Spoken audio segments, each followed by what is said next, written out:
So the new expansion is out today. I'm finally able to access the shit. And one thing I've noticed right away is the background. It's completely changed. Is it the same for my alternate character? Yeah. The new background is of, well, Skyrim, as opposed to the typical Altmiri Dominion background I would usually have for being an Altmiri character. But I'm making this for one reason and one reason only. The cinematic made me burst out into laughter. It's great. Here's the new cinematic.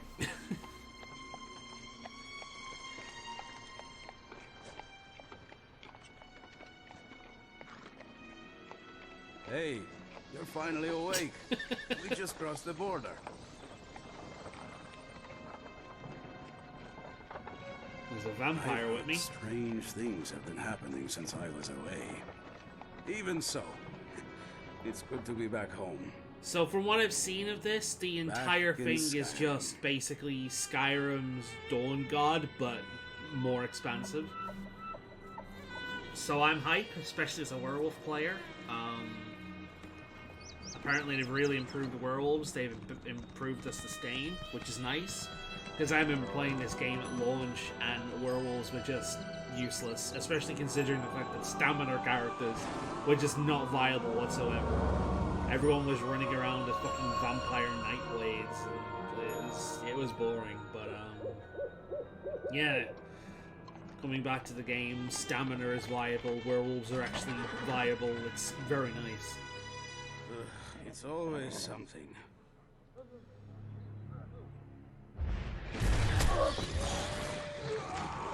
God damn, it's fast. Look at a werewolf. I wish my werewolf looked like that.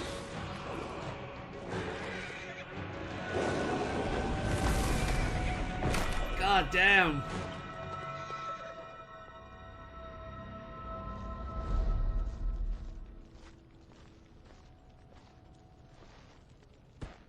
These two. Take them to the barrel. I really wish I could. I'm hoping that they've actually changed the way the werewolf looks because, I mean, I love the way the werewolf looks in ESO. It's probably one of the cooler game werewolves out there, but I would like to look fluffier.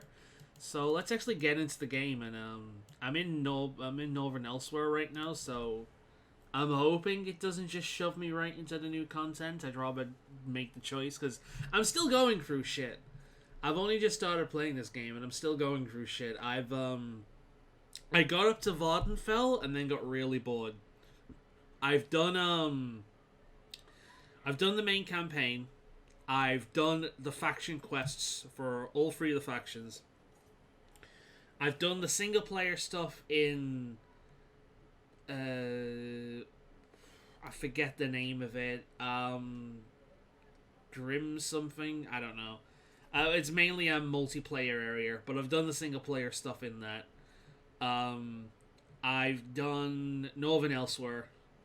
Really cool expansion. I love Khajiit. Khajiit's my favorite race. 2,000 years later. So I realized how long the loading screen was taking, so I took a break from speaking. Thought might as well do it when I'm in the game. And it's still going. I'm assuming a lot of people are playing right now. I don't even want to do the new fucking content yet because it's an MMO. And I've played MMO, like, I don't play ESO seriously. It's purely a casual game for me. So because of that, I don't really want to jump into the new content right away because it's just going to be completely filled with people. It's going to be an absolute hassle to play because there's just going to be people fucking everywhere. I've played enough MMOs to know this. So I'm going to give it a little while before I actually jump into the new content. But I was still hoping to mess around with the werewolf and see what the changes they made to that. Because, yeah, as I was saying, I've been going through stuff, and I got to Vardenfell, and this is gonna piss off a lot of people, but I think Morrowind is an incredibly boring location. It's just a big load of brown with mushrooms, and that's kind of it. And I find the Tribunal to be incredibly fucking annoying. I despise the Tribunal. It's like they're elf gods. And, I mean, the elves already believe that they're descendant from gods. So what happens when elves actually achieve godhood? They think they are the literal greatest form of existence in, like, that is possible. I mean, they already think that anyway, but more so. So, I hate working with the Tribunal, and I find Morrowind as a zone extremely boring. That's one of the reasons why I could never play Morrowind. I love Oblivion, and I like Skyrim quite a bit, but I could never get into Morrowind because it's such a boring zone. It's just brown and mushrooms, and that's it. But my God, this loading screen is still going on. It does not look like I'm gonna be able to play this today, which is annoying because I'd like to at least get my mount training in, and set up any research, because that shit takes like actual months, real fucking time to just research one thing like later on. But yeah, I got to Voddenfell and I'm just like, this is so boring. And it's not even because I've run out of I'm getting bored of the game. I'm not, but I just find the zone. But at the same time, I want to do everything in order. So I want to do Voddenfell, and then I want to do the rest of kind of like the Daedric invasion storyline. I've already done Elsewhere, and then this is a new storyline starting with vampires and werewolves and shit, which is awesome. But because Elder Scrolls Online has a level of consistency where if you've done something with a character, that character will remember you further on down the line, and you'll have different dialogue. I don't want to skip shit. I've done it with Elsewhere, but because I couldn't resist Khajiit. But I don't want to skip it, so I want to do Voddenfell. I want to get all this shit done. I want to do Murkmire. I want to do, even if it's just the main story, I don't care about all the collectibles and the daily quests and things like that. But if I can just get my base shit done, I'll be very happy. But yeah, man, all I wanted to do is check out how the fucking werewolves looked, and yeah, welcome to the launch of an MMO expansion, ladies and gentlemen. I'm not gonna shit over ZeniMax for it, because, like, if you've had any experience with MMOs whatsoever, this is just par for the course. They could have the greatest server in the world, and day one of a new expansion will be like this. So yeah, I'm gonna try relogging. I made the secondary character purely so I could do PvP. I didn't really do random battlegrounds much whilst I was leveling with this character, only to realize that once you hit cap, because of the way scaling works, you can't PvP. Because you're up against people with, like, endgame gear, fully maxed out shit, and you get basically two-shot. It's absolutely ridiculous. Like, you cannot PvP as a brandly new capped player. So this character has leveled up purely via PvP, pretty much. I've just been doing the daily battleground on her every day, and I've been enjoying it. I got bitten by someone in a guild I'm in, Dawnlong Vampire, and I've been playing on that every day because, yeah, it's one criticism I have with the scaling system in the game as it is now. Because I played this shit at launch, and it was your typical broken MMO, typical broken Elder Scrolls game. But my God, have they improved this game? But that is like the major issue I have with it. In scaling is kind of a mixed bag. I love it in general, but at the same time, I can't solo dungeons anymore. And you need endgame gear in order to even stand a chance in PvP as a capped character, which is really fucking annoying. But let's see if I can actually get into the game this time. So, I waited so long that the game actually thought that I was idle and kicked me out to the main screen. And yeah, I'm gonna try. I'm gonna keep trying, if only so I can get my mount training in for today and collect the daily reward and do my daily crafting, and that's it. But yeah, Yeah, I'm not getting in this game by the looks of it today. So I'm gonna edit this video and throw it up. But you know, it's part of the course with MMOs. I'm sure if I go online, I can find the ZeniMax and Bethesda Twitter and just see an endless amount of just screaming and shouting. But that doesn't change anything. Don't get me wrong, like, there's plenty of shit to hate on this company for, but or those companies for, but fucking ESO. Yeah, they did a good job with ESO. I'd honestly say it's the best MMO in the market right now. It certainly replaced WoW for me. I've completely given up on WoW at this point. They killed it for me. They turned what was the greatest MMO into a fucking mobile game. Essentially, everything's designed to just waste as much time as possible, and grind. And I know you could say the same thing about this game because of the research system, but that's like mainly it. It's like there's no limits on dungeons. You can do dungeons all fucking day long, and it doesn't remove your fucking, it doesn't stop giving you shit. You can just do the shit all day. If that's what you enjoy, then go for it.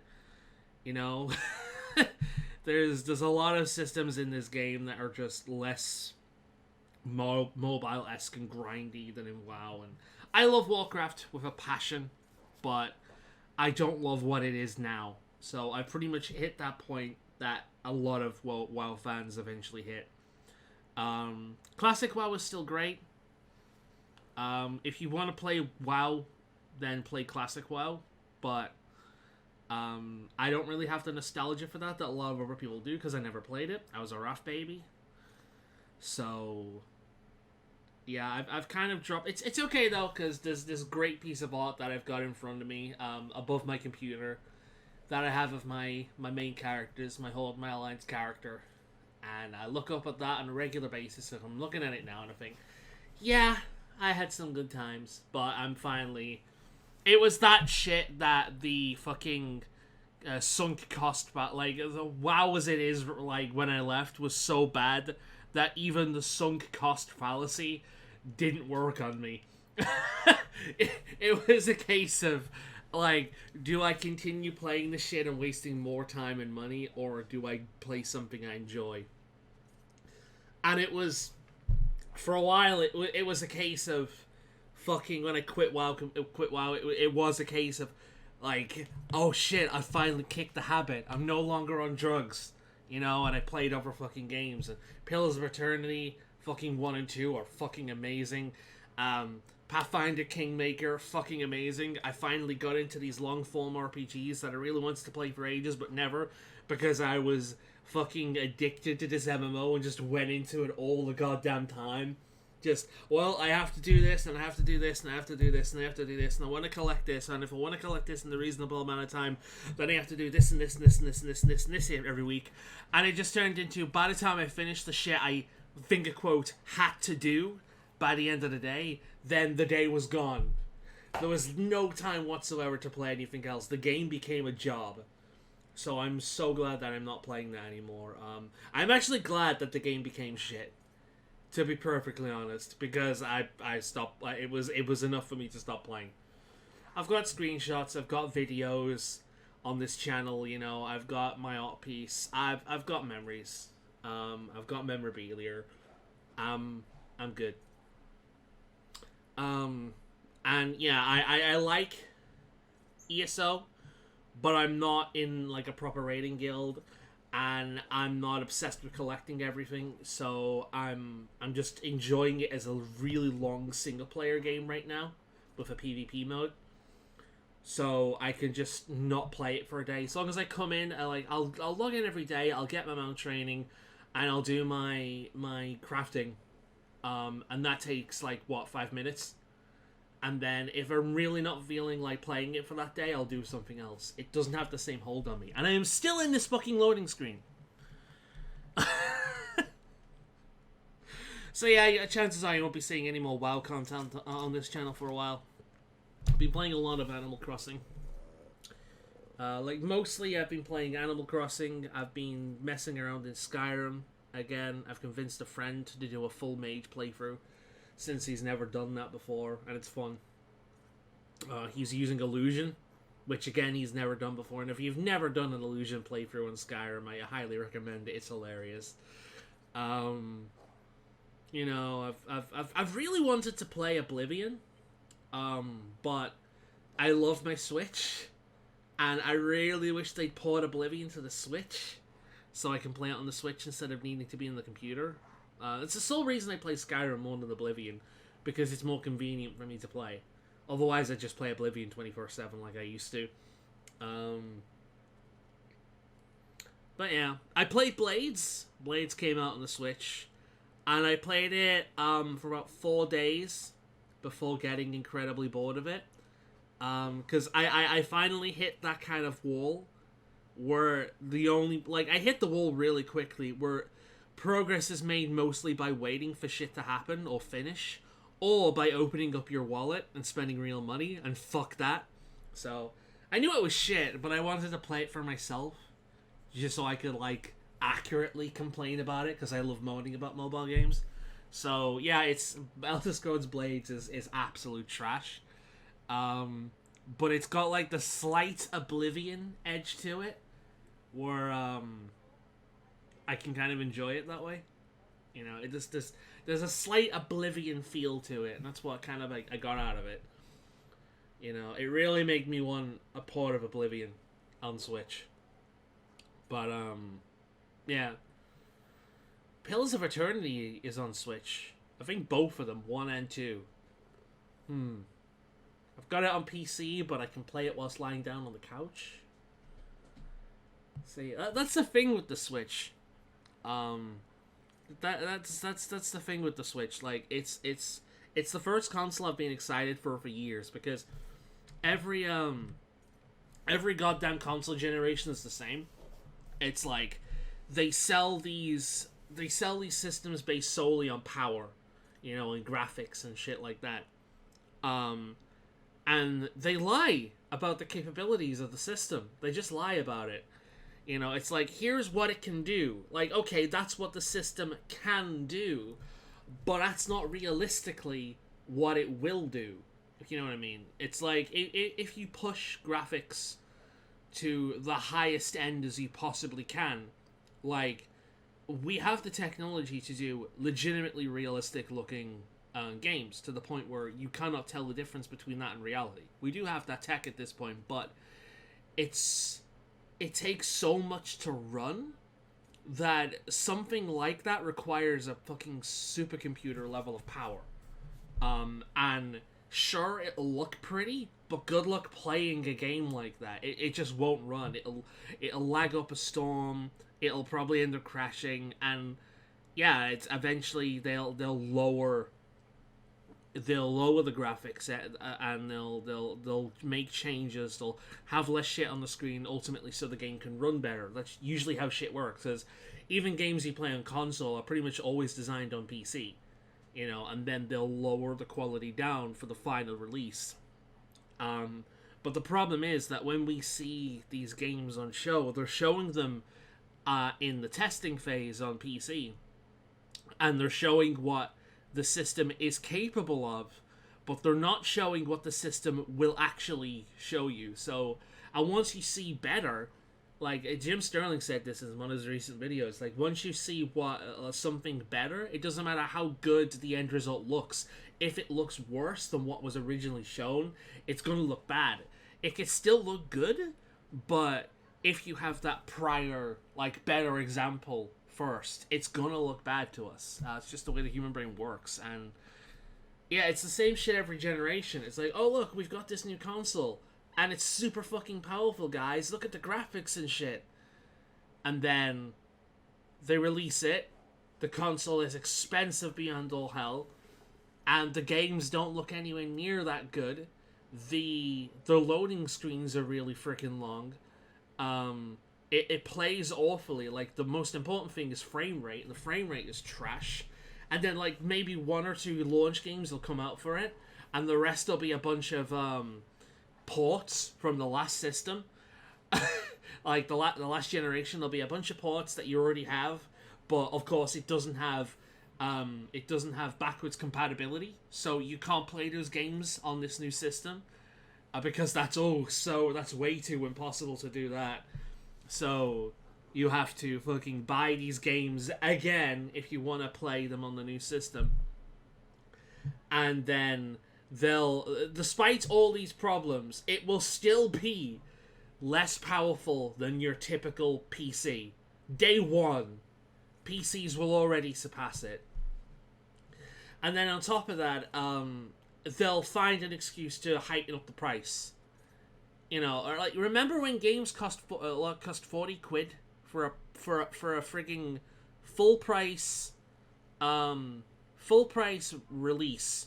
40 quid, 30 quid, and then it went up to 50 in a generation, and then prior generation it went up to 60. You're paying just over half 100 fucking quid, to be as dramatic as possible about it, for a single game experience that is typically lesser than what you had a few generations back. Oh sure, it might look prettier, but there's content being removed and sold on later in like DLC and expansion packs. They'll nickel and dime you as much as possible. There'll be an online requirement, so if the internet ever goes down, or if the servers that host this shit ever go down, well, there's your money gone. You can never play this stuff ever again, even if it's a single player game. And it's like, what the fuck's the point, you know? In these modern systems, because it's an inflated price and you're paying more for less. You know, I still recommend, if you're brand new to gaming, buy yourself a PlayStation 2. Like, you don't need the internet. The games either work or they don't. There's no, like, hiding behind patches or anything like that. You know, there's no extra shit to buy. You buy the game, you put them in the system, you play it. That's it. You know, and there's a huge list of PlayStation 2 games out there. Like, if you're brand new to gaming, first of all, why the fuck are you watching some randomer on YouTube? But some fucking nobody on YouTube. But if you're brand new to gaming, buy a PlayStation 2, because that's the cheapest and best alternative to the multiple levels of bullshit and corporate greed that infests modern gaming.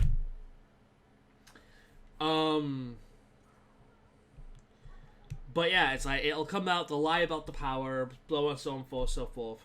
And then you'll be waiting like 4 or 5 years for the games they originally kind of showcased to actually come out.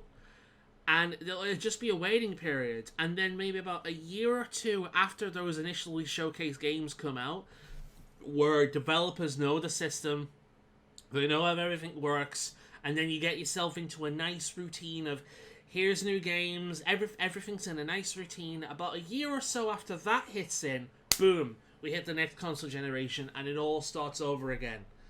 And it's so fucking tiring. Enter the Switch. Yeah, it's less powerful than the average console, but I don't care because I can play it in bed.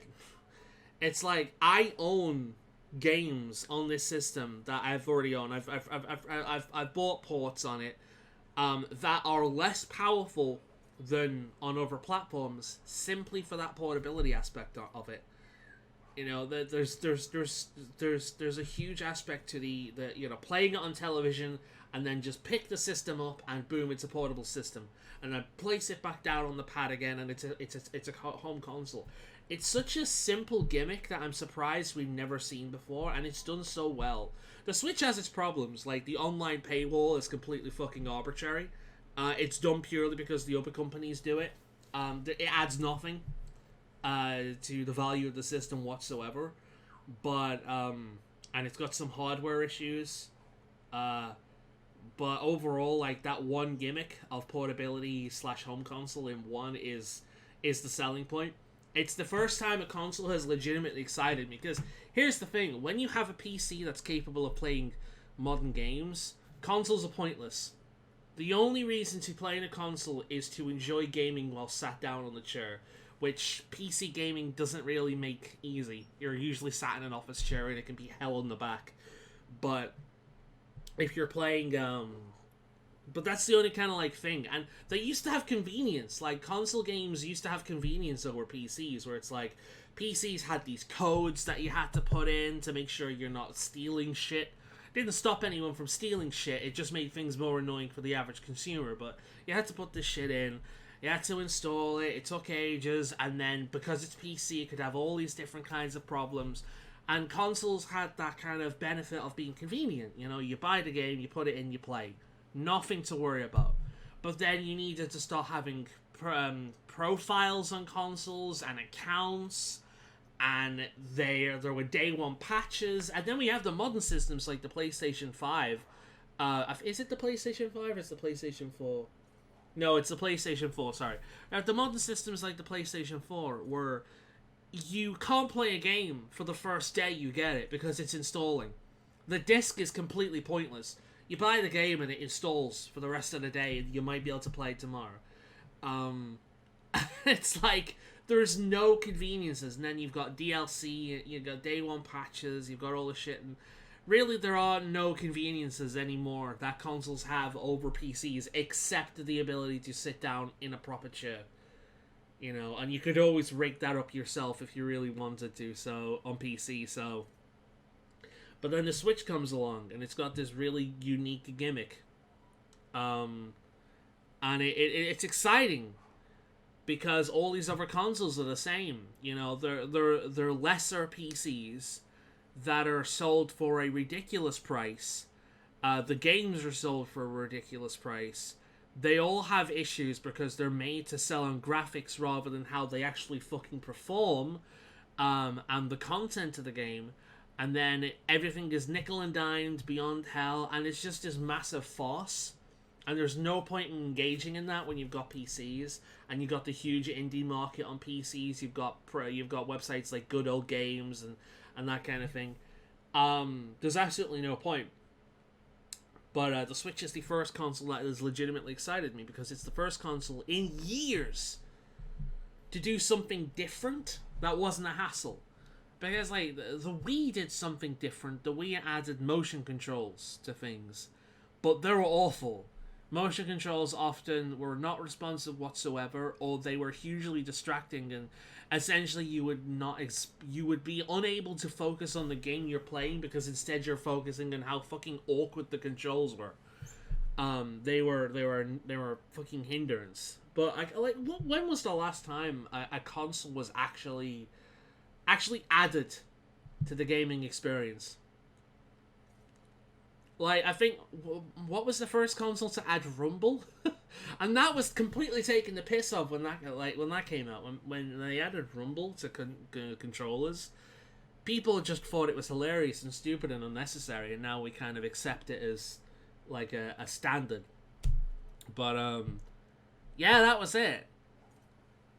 One could argue online, but online has been a real mixed bag. I mean, yeah, it's nice that games can be fixed post-launch, but what that's turned to is games are not working at launch, and you're sold like 60 quid for the base experience, over 100 quid if you want the full fucking thing usually, and then it's not even fucking finished. What the hell's the point? You know, because they have developers have this, well, companies, not developers, companies have the excuse of, oh, we'll patch it out later, we'll fix it later, and they never do. Games are sold on a promise of it will be good later on, I swear, and it just doesn't work. It's like, okay, we have success stories like ESO itself, but also like No Man's Sky, and people are saying Fallout 76 even. But that just, I mean, okay, I can maybe forgive No Man's Sky because it was an extremely ambitious project made by a completely new development team. Okay, fair enough, I can forgive them for that. But 76 for Bethesda? This company has been using the same fucking engine since, like, what, the early 90s? And it has, every one of their games has the exact same goddamn problems every single time. It's the exact same problems. And if that leak is true with Starfield or whatever this new space game they're making is called, it's like they're being forced to develop like space combat in this engine that apparently just cannot handle it. They need a new engine.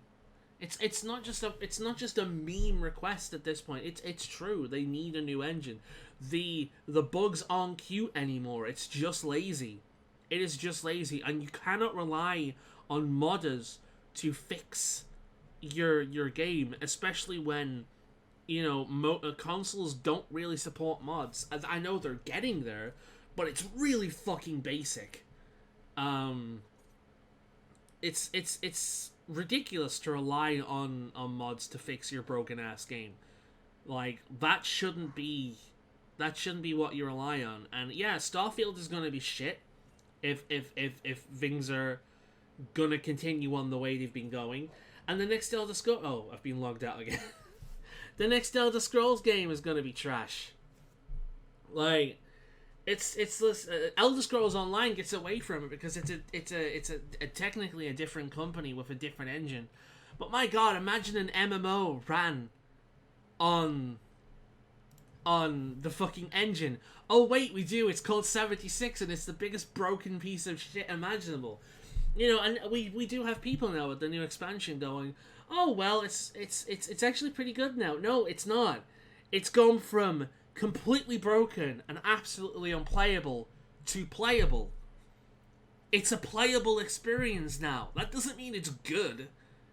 I swear to Christ, the people. What bugs me about this is we've got a new generation of gamers growing up right now who all they've had to experience is this corporate bullshit. The mobile kind of industry tactics bleeding into the mainstream gaming and just corrupting fucking everything, making it all just absolute trash. And they've grown up to expect that. Christ, I'm in my early fucking 30s and I'm already saying like back in my day, because yeah, back in my day, cheat codes were something that added to the experience that you unlocked while playing. Now you buy them with money after the fact.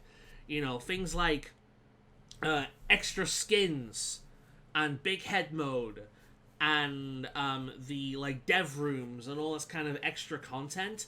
They were rewards for completing the game, for doing certain achievements in games, for certain feats in games, beating the game on going on new plus mode, or beating the game on certain difficulties. Unlock this thing. Now you get it as pre-order rewards or for buying loot crates or DLC, and it's just like, what the fuck's the point?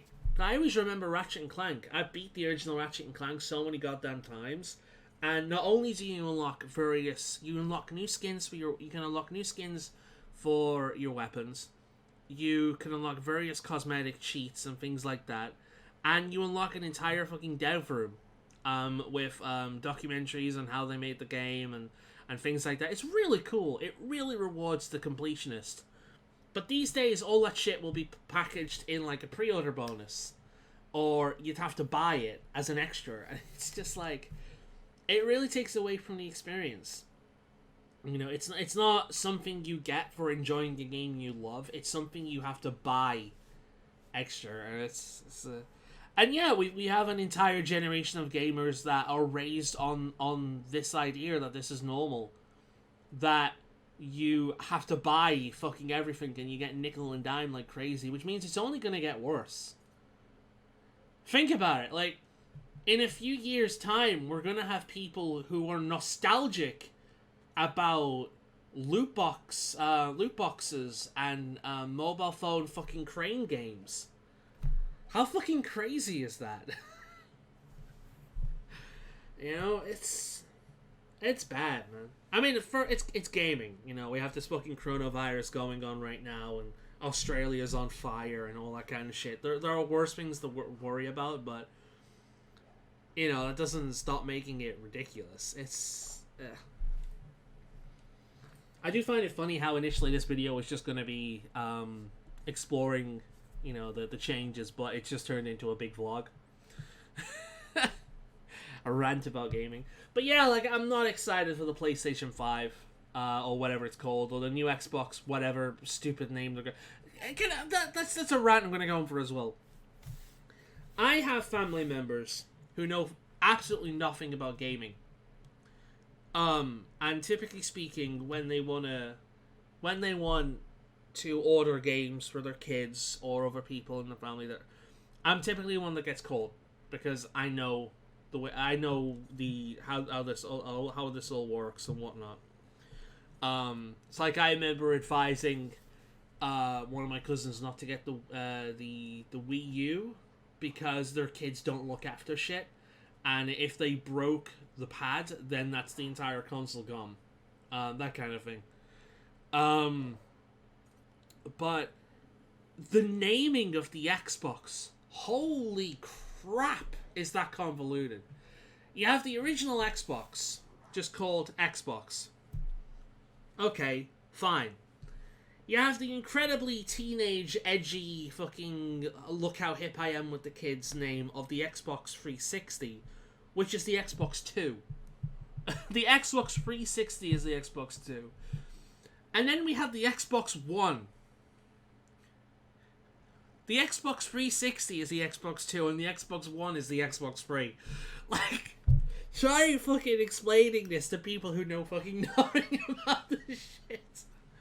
I do understand why they called it a One, because the whole thing, the entire thing was going to be this, like, DRM-filled piece of crap where all you would need is this one system. You know, it would be your Blu-ray player, your streaming device, your everything.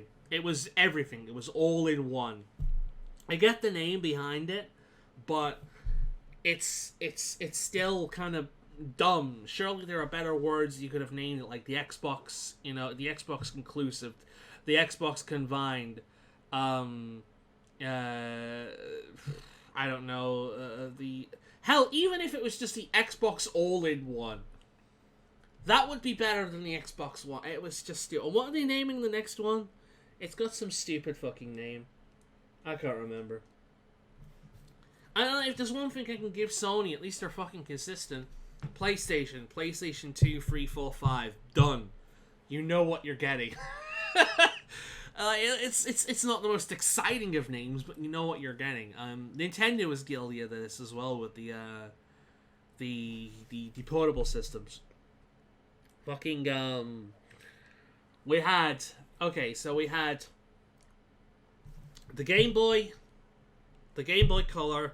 It's a Game Boy but with color. Okay. God, back in the day I used to play in black and white video games.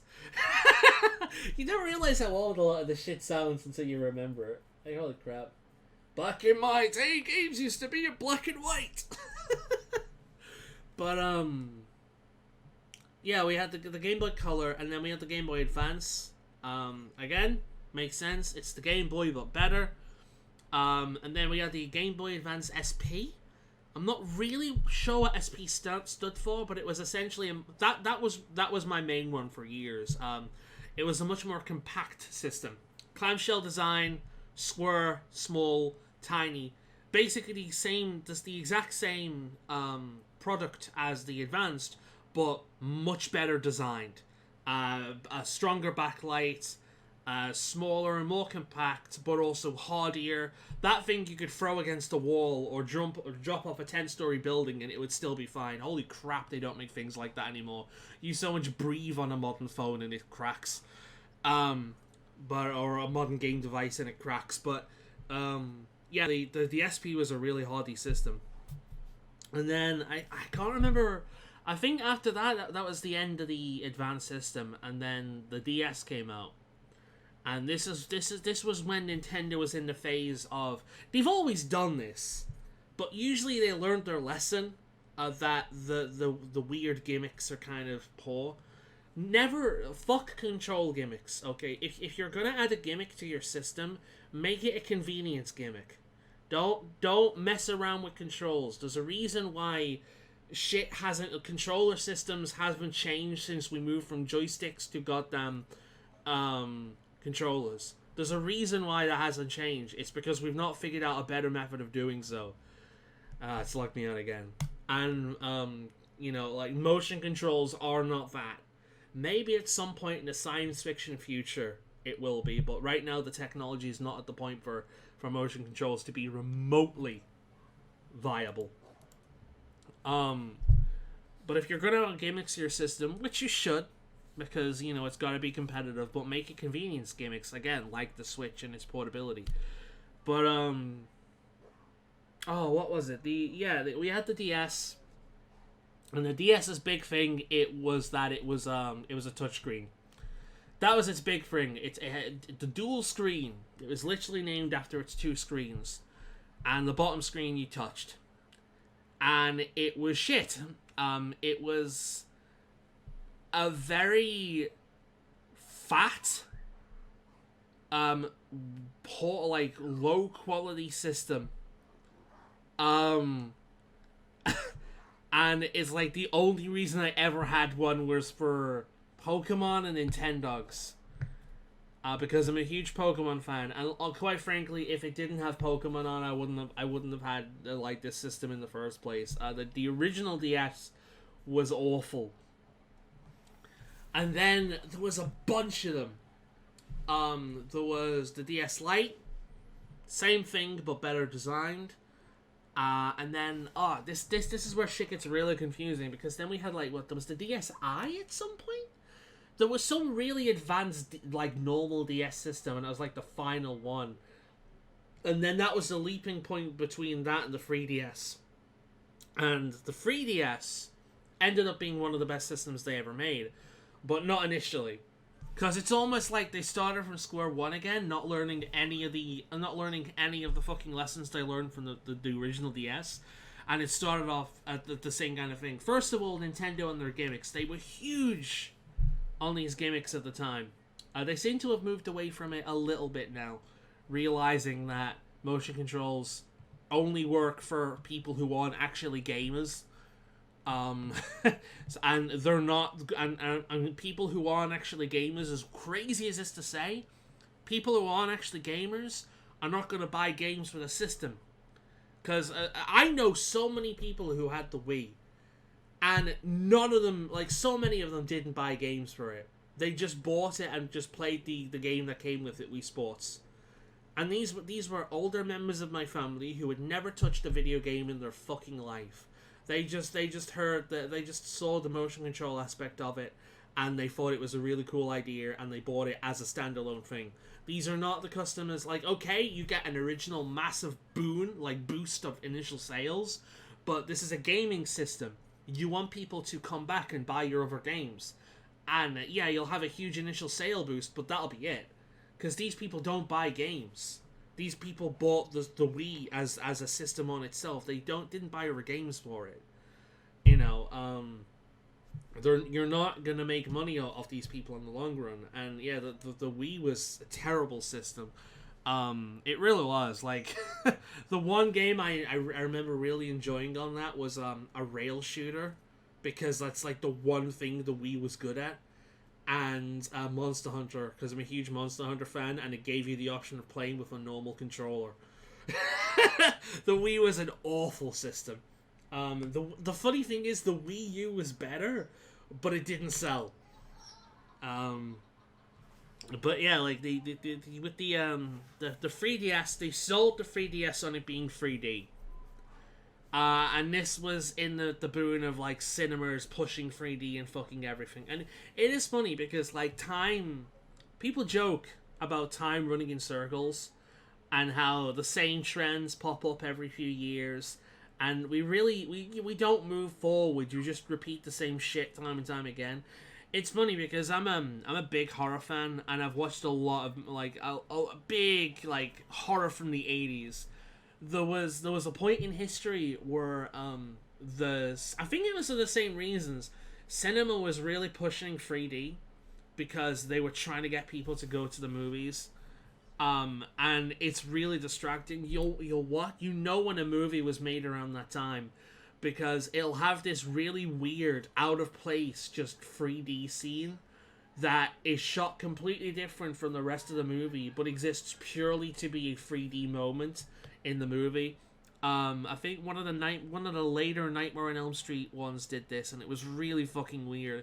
It mixed it with I don't think it was CG, I think it was claymation. really bad claymation. It was either really bad claymation or really early CGI. I can't remember what it was, but it's so noticeable. And I think one of the later Jaws movies did this as well. Or it was like they would just add these really weird scenes that made no fucking sense whatsoever and existed purely for that 3D gimmick. And it really takes you out of the movie. And that was a big thing, I think, at some point in the 80s. I don't know, I wasn't alive at that point, but I do... Yeah, being a horror fan, obviously, good horror movies aren't really made now. It was mostly, I'd say, 70s onwards. You'll get a few good ones in, like, the early black and white era, but it's like, yeah, like, 70s onwards was the pinnacle of horror. It really depends on what you're into.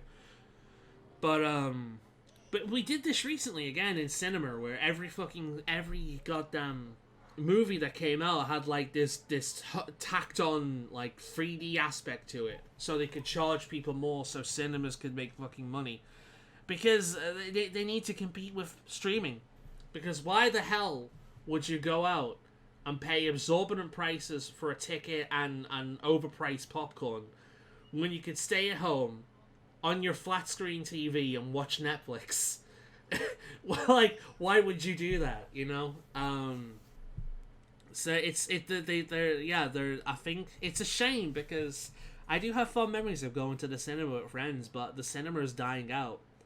And I hate the 3D. I really do. I despise it, but I know why they're doing it, because it's like this last ditch effort to stay alive. And it did work for a time, but the 3DS came out around that time, and it had the 3D gimmick, because everything had to be 3D. It was this new big thing that, it was funny, like, the majority of people, it was one of those things that the majority of people I spoke to fucking hated it, but companies loved it. It was one of those things that was popular. It seemed to be popular purely with the business end of things, but not really with the consumers. And just didn't go away. I don't know. Maybe I just have weird friends, and the majority of people are really fed into it. But yeah. But the 3DS ended up being a really good goddamn system. It was like the portable version of the PlayStation 2, where it had this absolutely massive range of games from pretty much every genre you could imagine. And developers got so good at working with the system that it was never a powerful system, but they really did push it to have some really nice, pretty-looking games on that, which was impressive. But the biggest thing was that its namesake was completely forgotten about. 3D was never pushed. After the first few years, when people realized that nobody really gave a shit about the 3D, and it was purely a gimmick, the developers stopped putting it in their games. A few years in, you'd be lucky to have, like, it was almost impossible to find a game other than one from Nintendo itself that didn't have this 3D, that had this 3D gimmick in it. It was dropped, which was fine by me, because I thought it was trash. But yeah, like, there's a small number of people that enjoyed it, and it sucked for them, but it really took away from the experience, in my opinion. It was a distraction. You know, it was something that was designed to be immersive, but had the complete opposite effect for me, and I know quite a few other people. It was just annoying. Yeah, they had, but that system ended up being really good, and they ended up improving it. There were so many different versions of it. There was the 3DS, the 3DS XL, and this is when Nintendo had the fucking, a few years after this, Nintendo had started getting into the habit of putting new on everything, which in retrospect is hilarious. So we eventually had the new 3DS, which is now old, and the new 3DS XL, and then the real kicker, because shit wasn't confusing enough for the layman, we got the 2DS, which was a 3DS designed purely for kids who don't look after their shit. It was a cheaper alternative. They sacrificed the clamshell design for like a flat, the screen, one screen on top, one screen on bottom. It couldn't be folded over. It was just this flat brick. It was robustly designed so it could stand the beating. and it didn't have the capability of playing 3D. Quite frankly, if it had the clamshell design, I probably would have upgraded to a 2DS. I like the clamshell design because it helps keep the screen clean. But the fact that it was so robust and it was a cheaper alternative that didn't have the 3D that basically nobody used or almost nobody used, it was a decent upgrade. The 2DS was perfect for kids who didn't look after their shit or clumsy adults. But it was called the 2DS. And because of that, it sounded like a downgrade. I mean, technically it was, but it downgraded aspects that most people didn't care about. Namely the 3D. And they couldn't call it a 3DS because it didn't have 3D, so it made sense, but it was just funny. It sounded like a downgrade, the 2DS. And God, the amount of parents in my family who... the funny thing is, their kids know enough about gaming now for them to... one of my cousins, their kids know enough about gaming now, or they don't need my help. They just rely on the kid, which is hilarious. But it just shows you how quick the kids pick up things. But yeah, I remember them ringing up about the 2DS, like really goddamn confused over what the hell this thing was. It's funny. It was a 3DS without 3D. The 3DS was a fantastic system. It really was. The new 3DS XL is up there with like if I made a list of top 5 systems, it will be on that list, very high. But it was a terribly named system. It was a system that was named after a gimmick that was big at the time with companies, and then that gimmick fell out of line, but they couldn't really change the name because of branding purposes. It would make no sense. They would end up losing customers in the long run. But as a result, it ended up with this really redundant name. But yeah, man, what the hell was this video about again? I don't know. Rant time. Let's stare at a loading screen and rant. Anyway, I just went off and rambled about something that I don't think was as interesting as the rest of the stuff, so I'm gonna cut that out and I'm gonna leave it here, I think.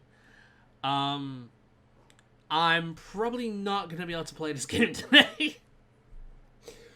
So yeah. That sucks. Yeah. There we go, that's a perfect time to end.